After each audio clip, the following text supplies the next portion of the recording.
I'm Shruti, and today I'll be reading Zach and Wheezy Clean Up. This book is based on a story by Cliff Ruby and Elana Lesser, and it's illustrated by the Thompson brothers. Max was digging through his giant toy box one bright afternoon. "Look, I found my favorite drum," Max called to his big sister, Emmy. "Have you seen my drumsticks?" "Gee, Max," Emmy mumbled, staring at her feet. "I thought those old drumsticks were just garbage, so I threw them away." "You threw them away?" cried Max. Max couldn't believe what Emmy had done to his drumsticks. After all, anyone could tell that his beautiful sticks were not garbage. But before he could say anything, the magic dragon scale in their playroom began to shimmer and glow. "Look, Emmy," Max cried. "The dragons are calling us." "We'll look for the drumsticks later," Emmy promised her brother as she picked up the glowing dragon scale. And just as it always did, the magic scale took them on a fantastic journey to a wonderful place called Dragonland. Max and Emmy landed right beside a deep tunnel called a knucker hole. "Come on," cried Emmy as she jumped in. "This is the way to Zach and Wheezy's cave." Max quickly followed, and soon the children were sliding up, down, and all around the corkscrew curves of the crazy knucker hole. Max and Emmy tumbled out at the feet of their favorite two-headed dragon. "Hi, Zach. Hi, Wheezy," said Max. The children watched as Zach dumped a basketful of tinfoil and string into a garbage chute. "You're just in time," said Wheezy, whose eyes were shut tight. "Zachy has a big surprise for me, but I can't peek until he's all finished." Zach leaned over and whispered to Max and Emmy, "I'm cleaning Wheezy's side of the cave so it will be nice and neat just like mine. She's going to be so surprised." "Uh-oh," thought Emmy, remembering Max's drumsticks.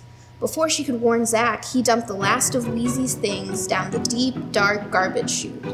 "Okay, Wheezy," said Zach, "open your eyes for the big surprise." Wheezy opened her eyes and almost spit fire when she looked at her empty side of the cave.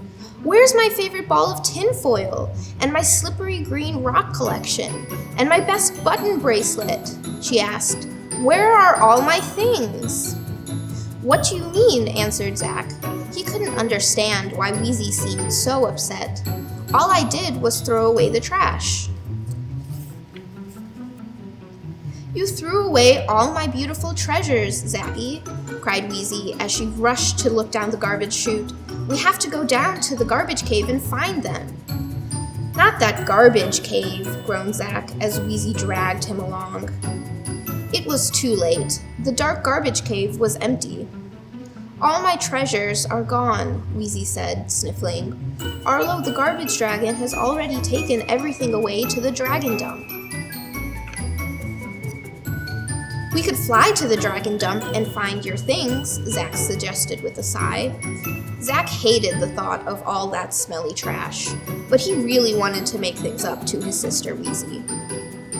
Wheezy was delighted, so Max and Emmy held on tight as the dragons took to the sky. "Wow," said Max as they flew over the giant mountain of trash. "There must be a gazillion tons of garbage down there." "Yup, and a recycling machine too," Wheezy added. The dragons and their friends came in for a landing right in the middle of the dragon dump. They found Arlo the garbage dragon stuffing piles of trash into a big machine. "I'm sorry, Wheezy," Arlo said when he heard about their mission. "The garbage from your cave has already gone into my old recycler here." "In here?" asked Wheezy as she leaned over to peer deep into the giant recycling machine. "Wheezy!" yelled Zach. "Don't lean that far!" But it was too late. Wheezy lost her footing and fell right into the machine. And she pulled Zach, Emmy, and Max in with her. "Oh, yuck," whined Zach as everyone landed in a huge pile of garbage. "Look," called Wheezy. "Here's my yellow yarn, and my favorite tinfoil ball, and my slippery green rock collection."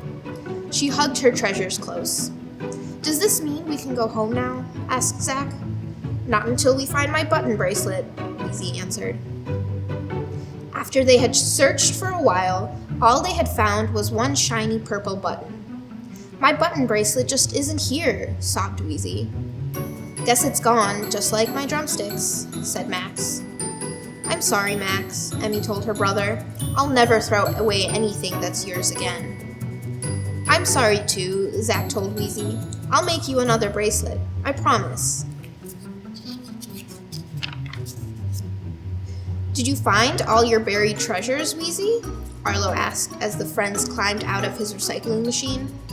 Not everything, Wheezy said with a sigh, but Zach found a pretty purple button for me.